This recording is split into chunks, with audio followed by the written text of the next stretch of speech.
Hello दोस्तों, नमस्कार। Study with MG Pathak YouTube channel पे आपका स्वागत है। इस वीडियो में भारतीय राज्य व्यवस्था विषय से संसद टॉपिक का अगला ये वीडियो है। पिछला वीडियो आपको चैनल पर मिल जाएगा, एक बार देख लीजिएगा। और चलिए इस वीडियो का प्रश्न हल करते हैं। पहला प्रश्न है, साधारण विधेयक के संबंध में कौन सा कथन सत्य है? तो ऑप्शन ए है, साधारण विधेयक को संसद के किसी भी सदन में पेश किया जा सकता है। ऑप्शन बी है, साधारण विधेयक को मंत्री या गैर सरकारी सदस्य द्वारा पेश किया जा सकता है। या ऑप्शन सी, पेश करने से पहले राष्ट्रपति की संस्तुति की आवश्यकता नहीं होती है। या ऑप्शन डी, इसे राज्यसभा अधिकतम 6 माह के लिए रोक सकती है। या ऑप्शन ई, उपरोक्त सभी। तो इस प्रश्न का सही उत्तर ऑप्शन नंबर ई सही होगा, उपरोक्त सभी, क्योंकि ये चारों विकल्प सही हैं साधारण विधेयक के संबंध में। एक बार चारों ऑप्शन की अच्छे से व्याख्या देख लेते हैं।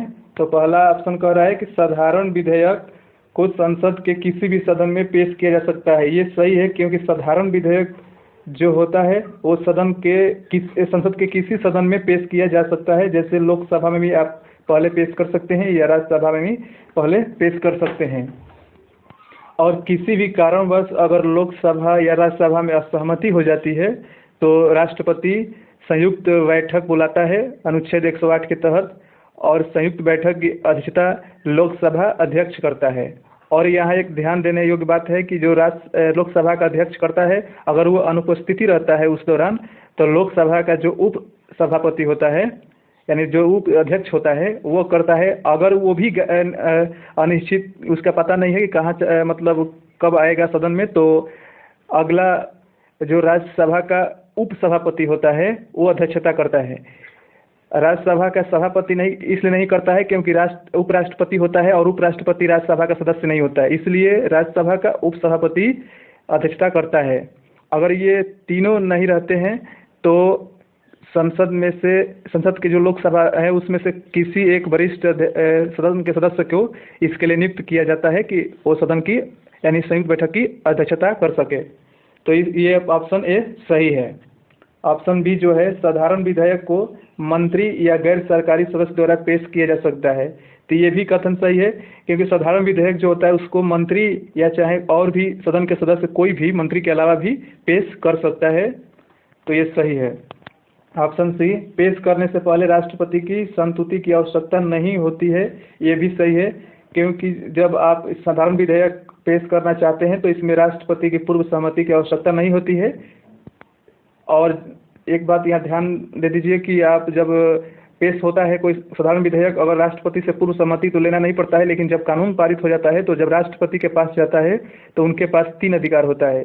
या तो उस कानून को अपनी सहमति दे दें, या अपने पास रोक लें, या पुनर्विचार के लिए लौटा सकते हैं। ये 3 अधिकार उनके पास होता है। और जब पुनर्विचार के लौटाते हैं राष्ट्रपति, तो अगर बिना संशोधन किए भी, और संशोधन हो भी सकता है, नहीं भी हो सकता है, और जब राष्ट्रपति के पास दोबारा जाता है तो वो अपना सहमति देने के लिए बाध्य हो जाते हैं। तो ऑप्शन डी देख लेते हैं, इससे राज्यसभा अधिकतम 6 माह के लिए रोक सकती है।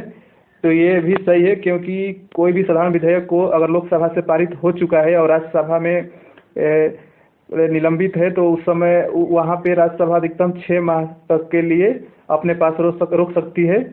उसके अंदर उसको अपना सहमति या सहमति प्रकट करना होगा। तो इसलिए चारों विकल्प सही हैं। अगला प्रश्न देख लेते हैं, धन विधेयक के संबंध में कौन सा कथन सत्य है? पहला था साधारण विधेयक, दूसरा ये प्रश्न है कि धन विधेयक के संदर्भ में कौन सा कथन सत्य है? तो ऑप्शन ए है, इसे केवल लोकसभा में पेश किया जा सकता है। या ऑप्शन बी, इसे सिर्फ मंत्री द्वारा लाया जा सकता है। या ऑप्शन सी, इसे विधेयक को राष्ट्रपति की पहले संस्तुति की आवश्यकता होती है। या ऑप्शन डी, इसे राज्यसभा अधिकतम 14 दिनों के लिए रोक सकती है। या ऑप्शन ई, उपरोक्त सभी। तो इस प्रश्न का भी ऑप्शन उपरोक्त सभी यानी ऑप्शन ही सही होगा। एक बार इस प्रश्न के अब जो ऑप्शन है इनकी भी व्याख्या देख लेते हैं। तो ऑप्शन ए कह रहा है कि इसे केवल लोकसभा में पेश किया जा सकता है। ये सही है, क्योंकि जो धन विधेयक होता है ये केवल पहले लोकसभा में ही पेश किया जा सकता है, और धन विधेयक को परिभाषित लोकसभा अध्यक्ष ही करता है कि ये विधेयक धन विधेयक है या वित्त विधेयक है या साधारण विधेयक है। तो वो बताता है कि ये विधेयक धन विधेयक है कि नहीं है, यानी ये अधिकार केवल लोकसभा अध्यक्ष के पास होता है। और यहाँ ध्यान दीजिएगा कि इसमें अगर असहमति होती है इस कानून में, तो इसमें संयुक्त बैठक की कोई व्यवस्था नहीं है। इसमें संयुक्त बैठक राष्ट्रपति नहीं बुला सकता है, केवल साधारण विधेयक के संबंध में और वित्त विधेयक के संबंध में ही संयुक्त बैठकें होती हैं। और ऑप्शन बी देख लेते हैं। ऑप्शन बी, इसे सिर्फ मंत्री द्वारा लाया जा सकता है। तो ये भी सही है, क्योंकि जो धन विधेयक होता है ये सरकार के तरफ से मंत्री द्वारा ही लाया जा सकता है। और जो साधारण विधेयक आपने पिछले प्रश्नों में देखा, उसमें मंत्री या कोई गैर सरकारी सदस्य भी साधारण विधेयक सदन में पेश कर सकता है, लेकिन धन विधेयक के मामले में सिर्फ मंत्री द्वारा ही पेश किया जा सकता है और केवल पहले लोकसभा में ही पेश किया जाएगा। इस ऑप्शन सी देख लेते हैं। इस विधेयक को राष्ट्रपति की पहले संस्तुति की आवश्यकता होती है। यह भी बिल्कुल सही है, क्योंकि इस विधेयक को राष्ट्रपति की पहले संस्तुति की आवश्यकता होती है। उसके माध्यम से ही लोकसभा में पेश किया जाता है। यानी इस कानून को पेश करने से पहले राष्ट्रपति की पूर्व सहमति की आवश्यकता होती है, तब जाके लोकसभा में मंत्री पेश करता है। और ये जब कानून पारित हो जाता है तो राष्ट्रपति के पास जाता है, तो केवल राष्ट्रपति के पास दो ही अधिकार बचता है, या तो इसे अपनी सहमति दे दें, या तो इसको अपने पास निलंबन या अपने पास रख लें, कोई सहमति न दें, क्योंकि इसमें पूर्व सहमति लिया जा चुका है, इसलिए वो पुनर्विचार के लिए लौटा नहीं सकते हैं। और ऑप्शन डी देखते हैं। इसे राज्यसभा अधिकतम 14 दिनों के लिए रोक सकती है। ये भी सही है। साधारण विधेयक के मामले में राज्यसभा 6 माह तक के लिए अपने पास विधेयक को रोक सकती है, लेकिन जब धन विधेयक को लोकसभा में पारित हो जाने के बाद जब लोकसभा अध्यक्ष के द्वारा राज्यसभा में इसको भेजा जाता है, तो राज्यसभा केवल 14 दिनों तक रोक सकती है। 14 दिनों के अंदर वो अपना सहमत व्यक्त कर सकती है, लेकिन इसमें राज्यसभा संशोधन नहीं कर सकती है। केवल संशोधन के लिए सुझाव दे सकती है, और लोकसभा इसको मानता है कि नहीं मानता है, उस पर निर्भर करता है। वो बाध्य नहीं है लोकसभा मानने के लिए। तो 14 दिनों के अंदर अगर नहीं राज्यसभा अपना सहमति देती है, तो अब ये बिल पारित मान लिया जाता है। इसलिए ऑप्शन नंबर डी भी सही है, यानी उपरोक्त सभी सही होगा। अगला प्रश्न, आनुपातिक प्रतिनिधित्व एवं एकल हस्तांतरणीय मत व्यवस्था के माध्यम से भारत में किनका चुनाव होता है? यानी जो अनुपातिक प्रतिनिधित्व है और एकल हस्तांतरणीय मत व्यवस्था के माध्यम से भारत में किनका चुनाव होता है? तो ऑप्शन ए है राज्यसभा, ऑप्शन बी है राज्य विधान परिषद, या ऑप्शन सी है राष्ट्रपति एवं उपराष्ट्रपति, या ऑप्शन डी है उपरोक्त सभी। तो इस प्रश्न का सही ऑप्शन नंबर डी सही होगा, उपरोक्त सभी का, क्योंकि राज्यसभा का भी जो चुनाव होता है वो अनुपातिक प्रतिनिधित्व एवं एकल हस्तांतरणीय मत व्यवस्था के माध्यम से ही होता है, और राज्य विधान परिषद के भी सदस्यों का ऐसे ही चुनाव होता है, और राष्ट्रपति और उपराष्ट्रपति का भी चुनाव इसी के माध्यम से होता है। ये तीनों का होता है, इसलिए उपरोक्त सभी सही होगा। वर्तमान समय में जल्द ही राष्ट्रपति का चुनाव होने वाला है। अगला प्रश्न, निम्नलिखित में से कौन सा कथन राज्य सूची के विषय के संबंध में विधि बनाने की संसद की शक्ति के बारे में सही नहीं है? ये ध्यान रखिएगा कि सही नहीं बताना है। यानी कौन सा ये कथन है जो राज्य सूची के विषय के संबंध में विधि बनाने की संसद की शक्ति के बारे में सही नहीं है? तो ऑप्शन देख लेते हैं। ऑप्शन ए है राज्यसभा को घोषित करना होगा कि ऐसा करना राष्ट्रीय हित में है, या ऑप्शन बी राज्यसभा को उपस्थित और मत देने वाले सदस्यों में से कम 2/3 सदस्यों द्वारा समर्थित संकल्प पारित करना होगा, या ऑप्शन सी ऐसे विधि संपूर्ण भारत या उसके किसी भाग के लिए बनाई जा सकती है, या ऑप्शन डी राज्य सूची में सम्मिलित विषय के संबंध में राष्ट्रीय हित में विधि केवल ये राज्यसभा है, गलत टाइप हो चुका है, राज्यसभा बना सकती है। तो ये इसमें बताना है कि कौन सा कथन सही नहीं है। तो ऑप्शन नंबर डी ये कथन सही नहीं है, क्योंकि ये राज्यसभा नहीं, इसमें जो है ये लोकसभा और राज्यसभा दोनों कानून बनाती है, क्योंकि दोनों में ये पारित होना आवश्यक होता है। और ये जो पहला ऑप्शन है ये राज्यसभा को घोषित करना होगा कि ऐसा करना राष्ट्रीय हित में है, यानी कोई भी कानून बनाना हो तो ये तीनों के तीनों ऑप्शन सही होगा, ये केवल गलत होगा, इसलिए ऑप्शन नंबर डी सही होगा। अगला प्रश्न, भारतीय संविधान के अंतर्गत निम्नलिखित में से किस अनुच्छेद के तहत संसद को राज्य सूची के विषय में के संदर्भ में विधि बनाने की शक्ति मिलती है? यानी कौन सा अनुच्छेद है जो संसद को यह अधिकार देता है कि राज्य सूची के विषय में कानून बना सकता है? तो ऑप्शन ए है अनुच्छेद 226, या ऑप्शन बी है अनुच्छेद 115, या ऑप्शन सी है अनुच्छेद 249 और ऑप्शन डी है अनुच्छेद 116। तो इस प्रश्न का सही ऑप्शन नंबर सी सही होगा। 249 जो अनुच्छेद है ये संसद को अधिकार देता है कि राज्य सूची के विषय में वो कानून बना सकता है जो राष्ट्रीय महत्व के विषय में हो। और यहाँ एक और ध्यान देने योग्य बात है कि अनुच्छेद जो 253 है यह भी अधिकार देता है संसद को कि वो कानून राज्य सूची के विषय पर बना सकता है। और ये कब बनाया जा सकता है? जब कोई अंतर्राष्ट्रीय समझौता हुआ हो, उसको लागू करने के लिए संसद 253 अनुच्छेद के तहत राज्य सूची के विषय में कानून बना सकती है।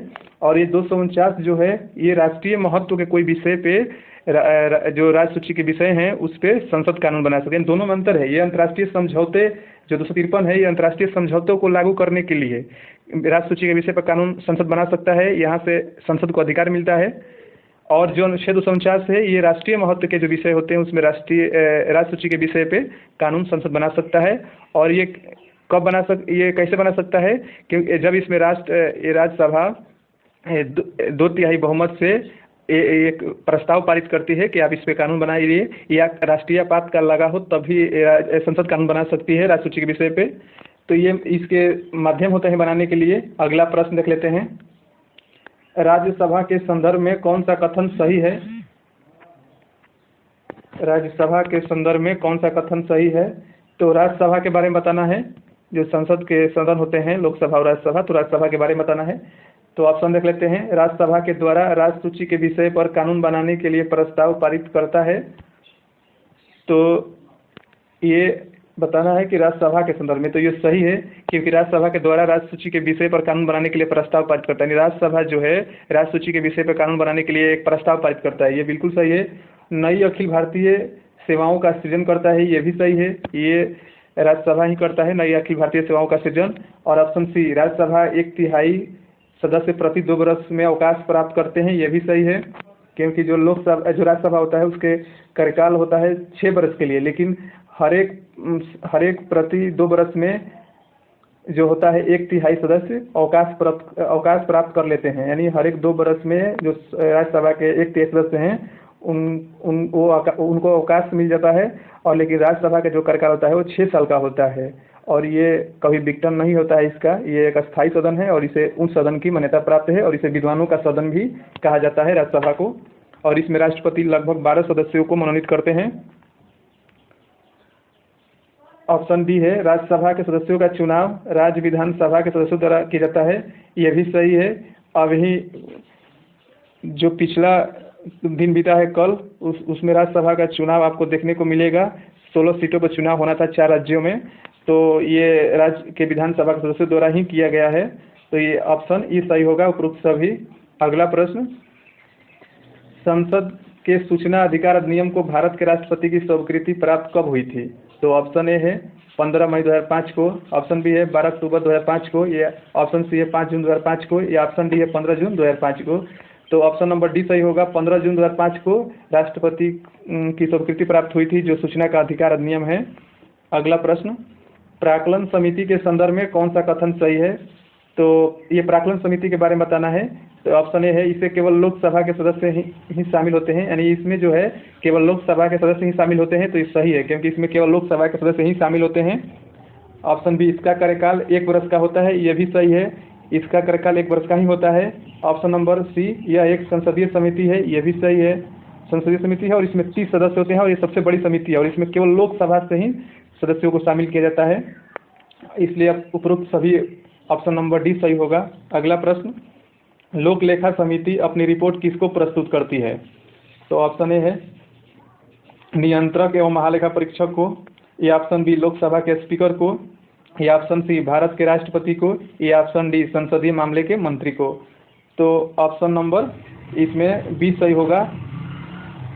लोकसभा के स्पीकर को ये अपनी रिपोर्ट प्रस्तुत करती है और लोक लेखा समिति जो होती है वो नियंत्रक एवं महालेखा परीक्षक के जो रिपोर्ट होते हैं उनकी जांच करती है और जांच करके लोकसभा के स्पीकर को सौंप देती है।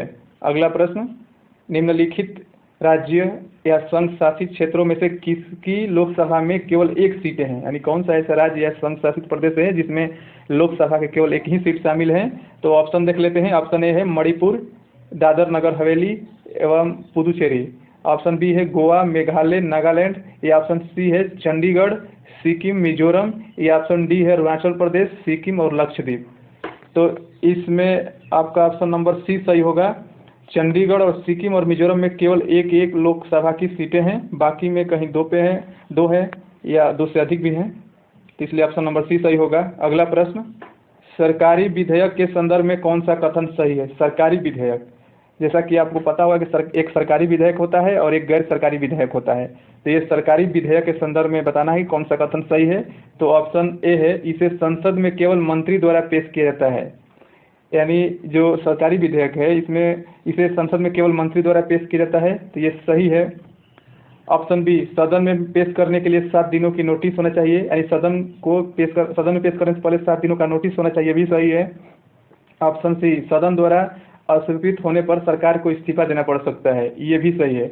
क्यों इस्तीफा देना पड़ता है? क्योंकि ये मंत्री द्वारा पेश किया जाता है, जो साधारण विधेयक यानी कानून होता है। और जब मंत्री द्वारा पेश किया गया कानून जो कहीं भी इसको पास नहीं किया जाता है, तो पूरे मंत्रिमंडल को इस्तीफा देना पड़ सकता है, यानी जो सरकार है उनको इस्तीफा देना पड़ सकता है। ऐसा माना जाता है कि सरकार को विश्वास मत नहीं प्राप्त है, तभी कानून पारित नहीं हुआ है, तो इसलिए इस्तीफा देना पड़ सकता है, यानी उपरोक्त सभी सही होगा।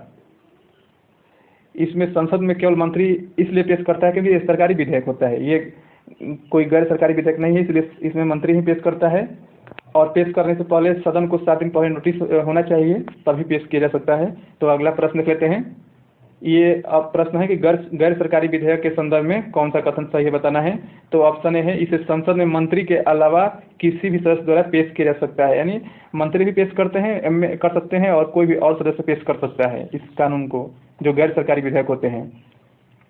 सदन में पेश करने के लिए ऐसे प्रस्ताव के लिए 1 माह का नोटिस होना चाहिए, ये भी सही है और ये भी सही है, क्योंकि सदन में पेश करने से पहले इसमें 1 माह का नोटिस होना चाहिए। जो गैर सरकारी विधेयक होते हैं इसको पेश करने से पहले 1 माह का नोटिस होना आवश्यक है, और इसे संसद में मंत्री भी पेश कर सकते हैं और गैर सरकारी सदस्य भी पेश कर सकता है, यानी कोई अन्य सदस्य भी पेश कर सकता है। इसके अस्वीकृत होने पर सरकार पर कोई प्रभाव नहीं पड़ता है, ये भी सही है, क्योंकि ये गैर सरकारी विधेयक हैं, इसको पेश करने पे अगर कानून पारित नहीं होता है तो सरकार पे कोई प्रभाव नहीं पड़ता है, क्योंकि ये सरकारी विधेयक नहीं है, ये गैर सरकारी विधेयक है। यानी उपरोक्त सभी ऑप्शन नंबर डी सही होगा। प्रश्न खत्म हुआ, धन्यवाद।